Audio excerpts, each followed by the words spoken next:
नमस्कार स्टूडेंट्स, आप सभी का हमारे YouTube चैनल एजुकेशन प्लस में बहुत बहुत स्वागत है।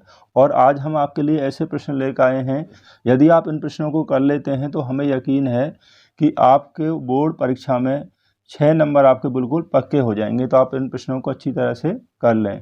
तो हम शुरू करते हैं आज की वीडियो। तो पहला जो प्रश्न है, ये प्रश्न काफ़ी पूछा जाता है। सिद्ध करें कि √2 एक अपरिमेय संख्या है, या तो √2 या √3 या √5 या √7। ये कुछ ऐसे प्रश्न हैं जो कि एग्जाम में काफ़ी पूछा जाता है। तो हम √2 सिद्ध करते हैं। देखिए, हम मान लेते हैं कि √2 एक परिमेय संख्या है। हम इसे एक परिमेय संख्या मान लेते हैं।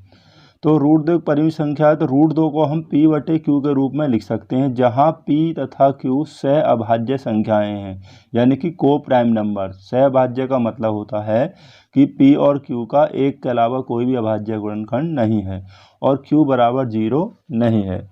अब यहाँ दोनों पक्षों का वर्ग करने पर, तो दोनों पक्षों का वर्ग करने पर हम इनका वर्ग कर देते हैं। तो वर्ग करने पर क्या होगा कि √2 का वर्ग बराबर p/q, इसका वर्ग हो गया। जब √2 का वर्ग हम करेंगे तो यहाँ 2 हो जाएगा। 2 बराबर ये होगा p²/q²। यहाँ से क्रॉस मल्टीप्लाई कर लीजिए, तो ये आपका हो जाएगा p² बराबर 2q²। जब p² बराबर 2q² है, इसका मतलब हो गया कि जो p² है वो 2 से विभाज्य है। तो यहाँ पर हम लिखेंगे क्योंकि p² 2 से विभाज्य है।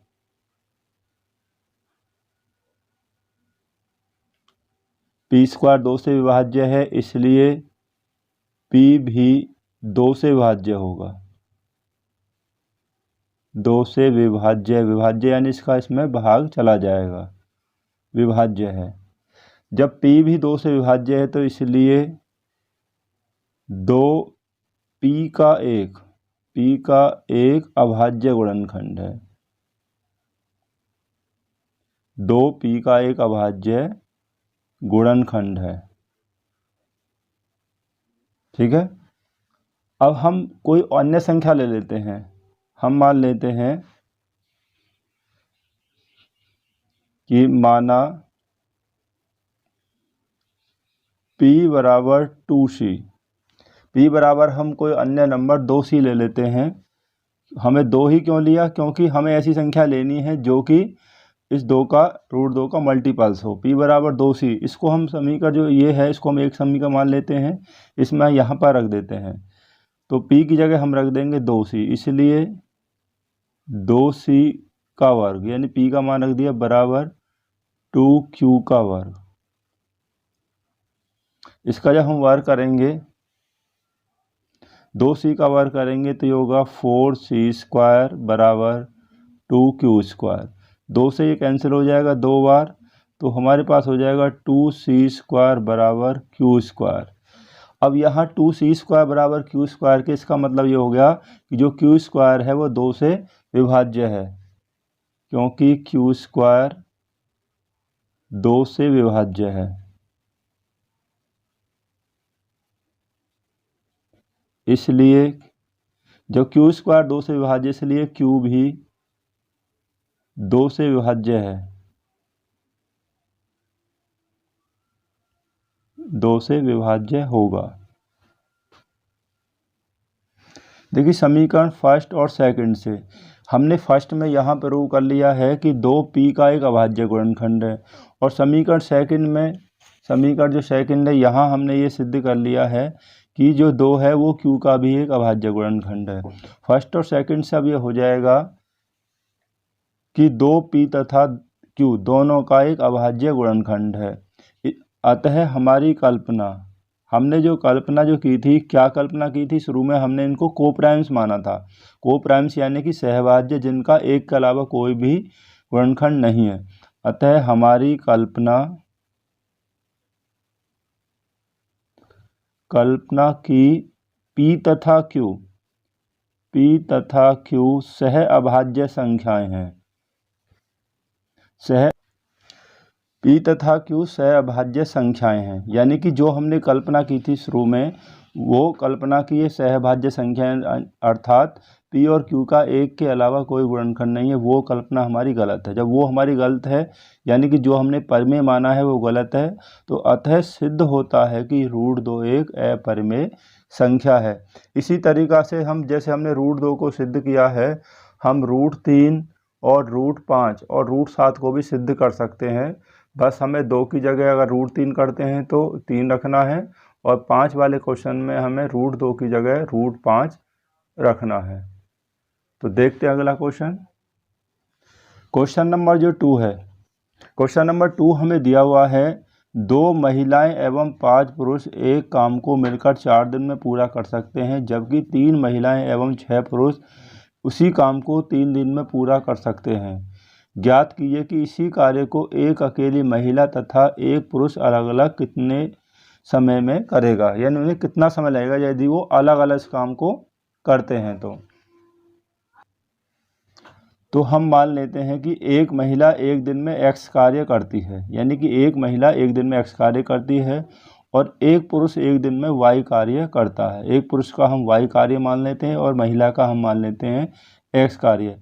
अब हमें क्वेश्चन में आगे दिया हुआ है कि दो महिलाएं एवं 5 पुरुष एक काम को मिलकर 4 दिन में पूरा करते हैं, ये 4 दिन में करते हैं।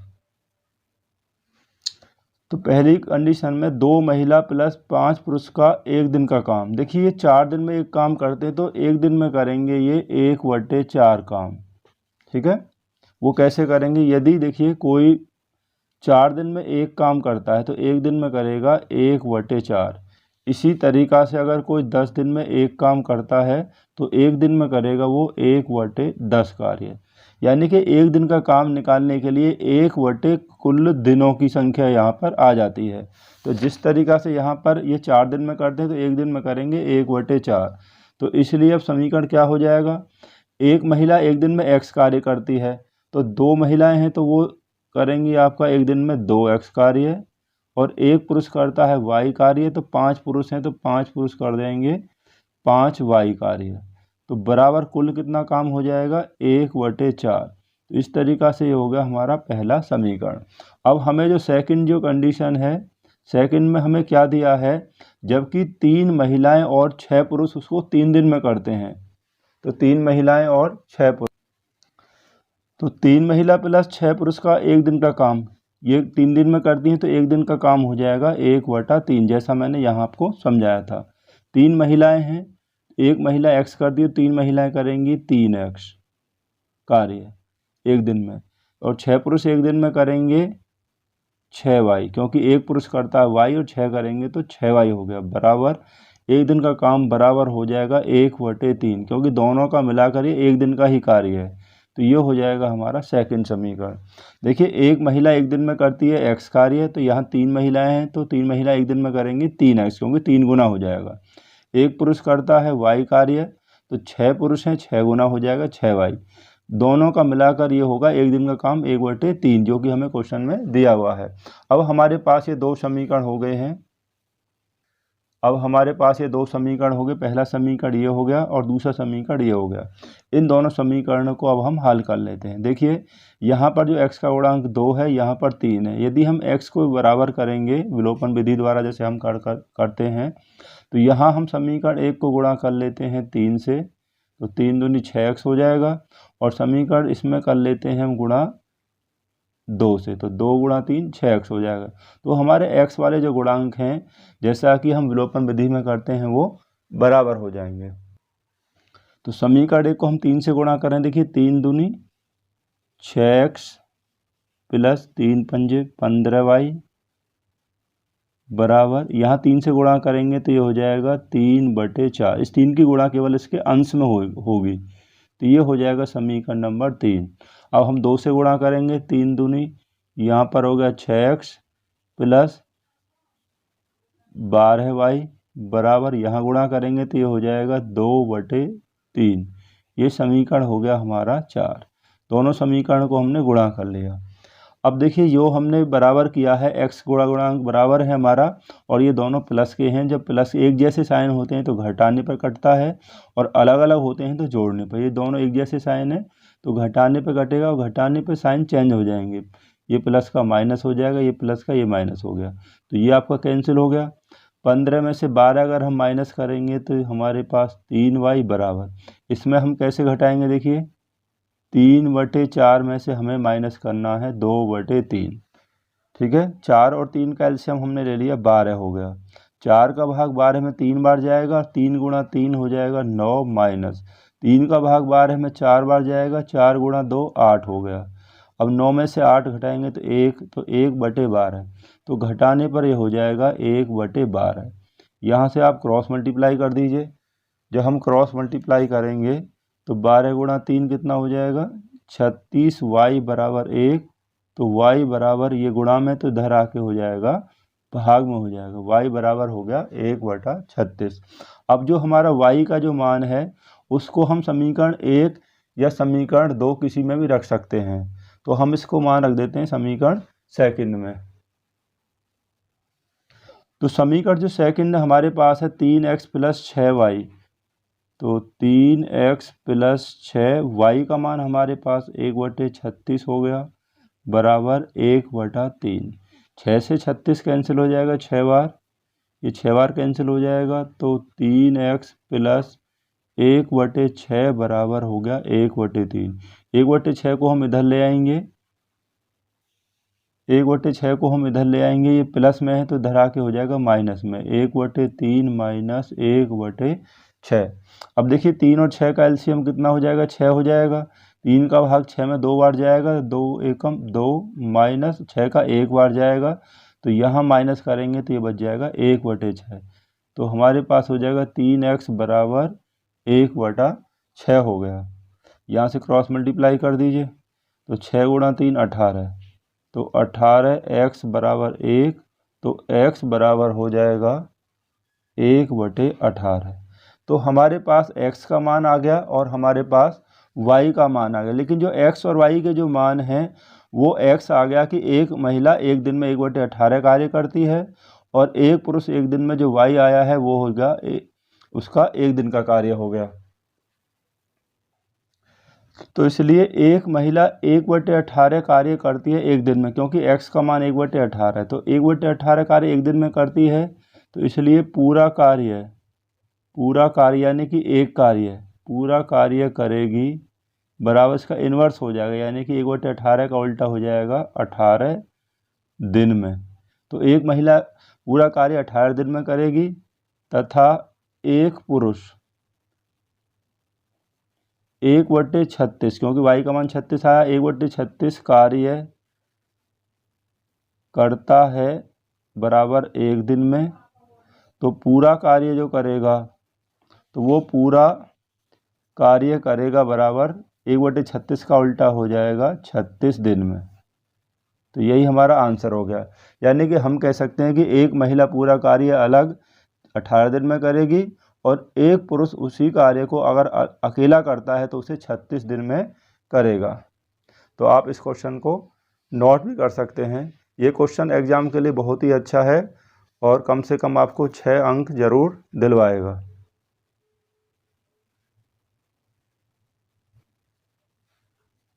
तो देखते हैं नेक्स्ट क्वेश्चन। क्वेश्चन नंबर 3, प्रश्न नंबर 3 में हमें दिया हुआ है, यश ने एक टेस्ट में 40 अंक अर्जित किए जब उसे प्रत्येक सही उत्तर पर 3 अंक मिले तथा अशुद्ध यानी गलत उत्तर पर 1 अंक की कटौती की गई। यानी सही पर उसको 3 अंक दिए गए और गलत उत्तर होने पर उससे 1 अंक काट लिया गया। यदि उसे सही उत्तर पर 4 अंक मिलते और गलत उत्तर पर 2 अंक कटते तो यश 50 अंक अर्जित करता। टेस्ट में कितने प्रश्न थे? तो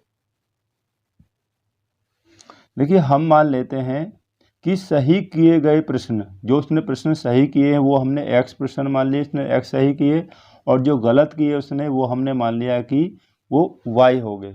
सही प्रश्नों की संख्या x होगी और गलत किए प्रश्न हमने y मान लिए। अब सही प्रश्न पे पहली कंडीशन में क्या दिया, पहली शर्त यह है कि उसे 3 अंक मिलते हैं सही अंक पर, और गलत पर एक अंक काट लिया जाता है। तो सही उसने x किए हैं तो x सही पर 3 अंक मिले तो गुणा 3 हो गया प्लस, अब गलत किए उसने y प्रश्न और एक अंक काट लिया जाता है यानी कि माइनस का हो जाएगा, तो y गुणा -1, कुल मिलाकर अंक हो गए उसके कितने 40, ये दिए हैं 40। तो ये हो जाएगा हमारा x की गुणा करेंगे तो 3x, इसमें गुणा करेंगे तो -y बराबर 40। ये हमारा पहला समीकरण हो गया। अब हमें जो सेकंड कंडीशन है, अब उसमें क्या दिया है, तो उसमें हमें दिया है, देखिए यहाँ पर, यदि उसे सही उत्तर पर 4 अंक मिलते, प्रश्न सही होने पर 4 अंक मिलते हैं और गलत होने पर 2 अंक काट लिए जाते हैं। इस तरीक़ा से उसे कुल 50 अंक मिल जाते हैं। देखिए अब सही उसने किए हैं x और सही पर मिलता है 1 अंक, उस पर 4 मिलते हैं, और जो गलत किए हैं वो y हैं और अंक उसके काट लिए जाते हैं 2, यानी कि माइनस के 2 मिल जाते हैं। कुल मिलाकर अंक हो जाएंगे उसके 50। 4 से गुणा करेंगे तो होगा 4x, इसकी गुणा करेंगे माइनस के 2y बराबर 50, या हम इसको 2 से भाग दे लेते हैं तो ये 4 में देंगे तो 2x, यहाँ पर y बचेगा, 50 में 2 का भाग देंगे तो ये हो जाएगा 25। ये हो गया हमारा सेकंड समीकरण। समीकरण 1 ये हो गया और समीकरण 2 ये हो गया। अब देखिए दोनों समीकरणों में अगर हम विलोपन विधि से इसको हल करते हैं, आप किसी विधि से भी इसको हल कर सकते हैं। तो यहाँ पर जो y है, y हमारा इक्वल दिया हुआ है, y दोनों में बराबर है, लेकिन यहाँ माइनस है और यहाँ प्लस है, नहीं यहाँ दोनों में माइनस दिया हुआ है। अब दोनों में एक जैसे साइन है तो हम इसको घटाने पर काट सकते हैं। अगर अलग अलग होते, एक प्लस होता एक माइनस, तो ये जोड़ने पर कट जाता।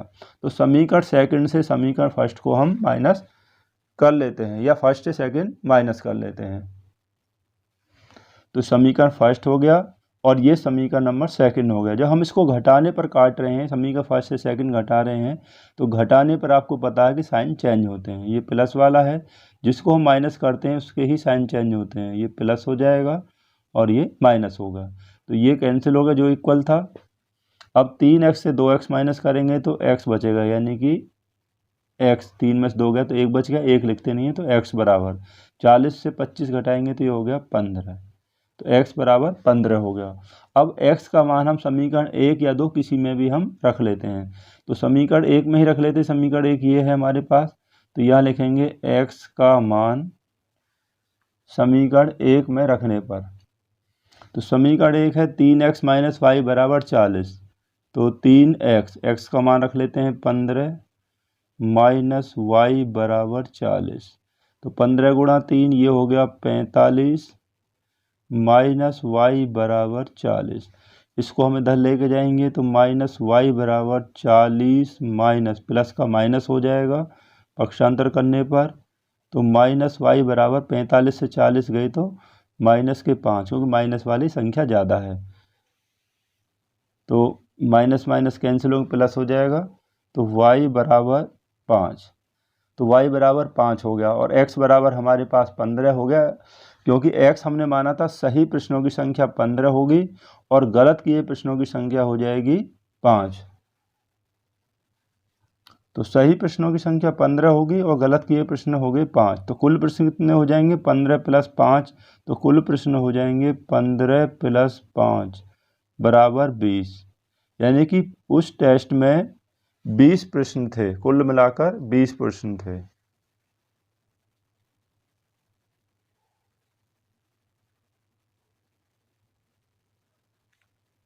तो देखते हैं एक और प्रश्न हम, अगला क्वेश्चन, प्रश्न संख्या 4। प्रश्न 4 में हमें दिया है कि ये समीकरण दिए हुए हैं, इस समीकरण को हमें हल करना है।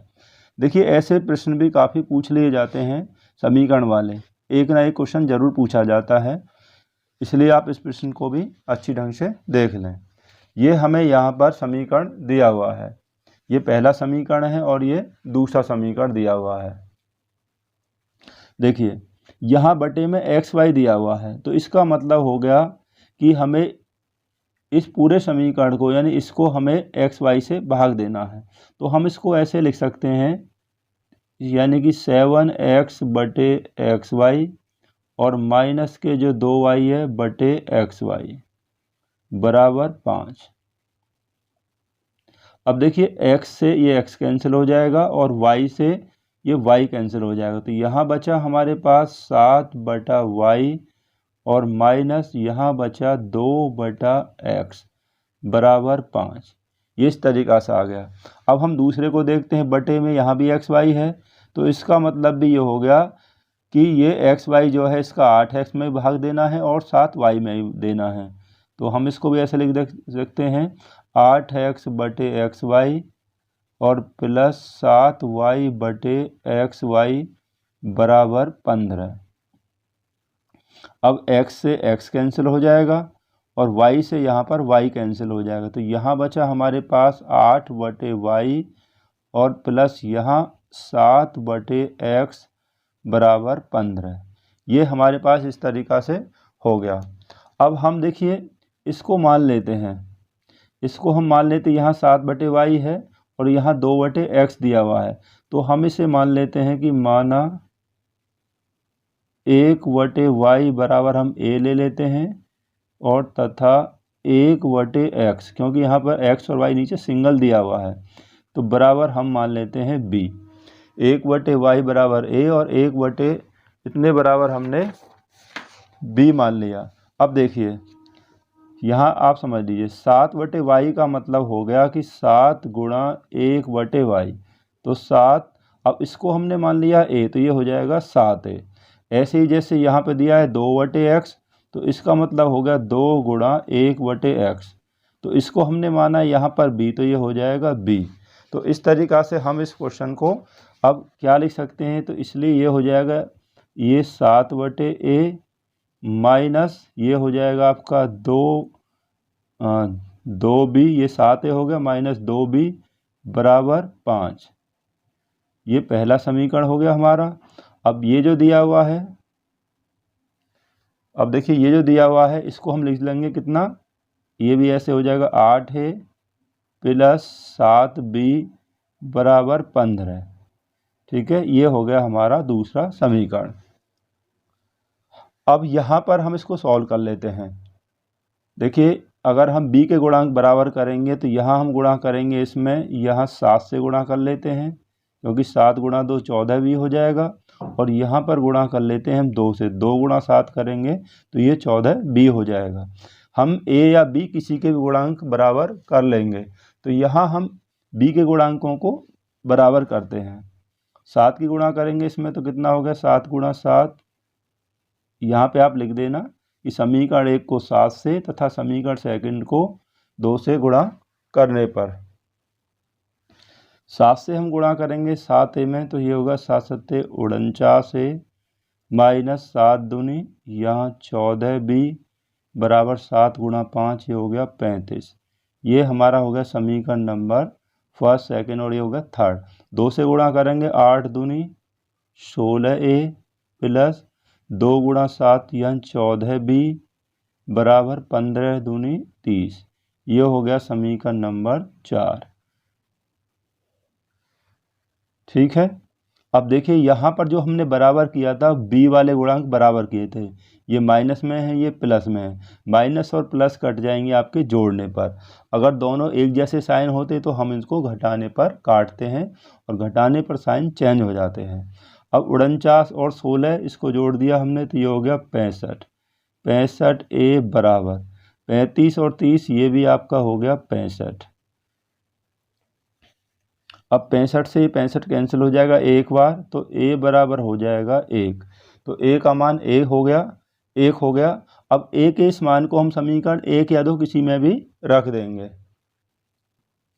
तो a का मान समीकरण सेकंड में रखने पर समीकरण सेकंड हमें ये दिया हुआ है, तो यहाँ 8a, तो 8 गुणा a का मान 1 हो गया प्लस 7b बराबर 15, तो 8 गुणा 1 8 प्लस 7b बराबर 15, तो 7b बराबर 15 माइनस प्लस के इधर आके माइनस हो जाएगा पक्षांतर करने पर, तो 7b बराबर 15 में से 8 गए तो बचे 7, 7 से ये 7 कैंसिल हो जाएगा, तो b का मान हो गया 1। अब हमारे पास a का मान भी 1 हो गया और b का मान भी 1 हो गया। अब देखिए a और b तो समीकरण में हमारे नहीं थे, ये हमने माने थे, तो अब हम इनको वापस मान रख देते हैं इनके। देखिए, क्योंकि 1/a नहीं सॉरी, हमने माना था जो यहाँ पर लिया था, देखिए शुरू में कि 1/y बराबर a माना था। तो 1/y बराबर, और a का मान हमारे पास 1 हो गया, तो क्रॉस मल्टीप्लाई करिए यहाँ पर, a का मान जो 1 निकल के आया है, तो y बराबर गुणा करेंगे 1, तो y का मान भी 1 हो गया। तथा हमने दूसरा लिया था, दूसरा हमने क्या माना था कि 1/x बराबर हमने b माना था। तो 1/x बराबर, अब b का मान ज्ञात होकर क्या आया हमारा, वो भी 1 है, तो यहाँ से क्रॉस मल्टीप्लाई करेंगे इस तरीक़ा से, तो x बराबर 1। तो हमारा आंसर हो गया कि x बराबर, तो इसलिए आंसर हो गया x बराबर 1 और y बराबर 1। यही हमारे आंसर हो गए। तो मिलते हैं आपसे अगली वीडियो में जल्दी ही।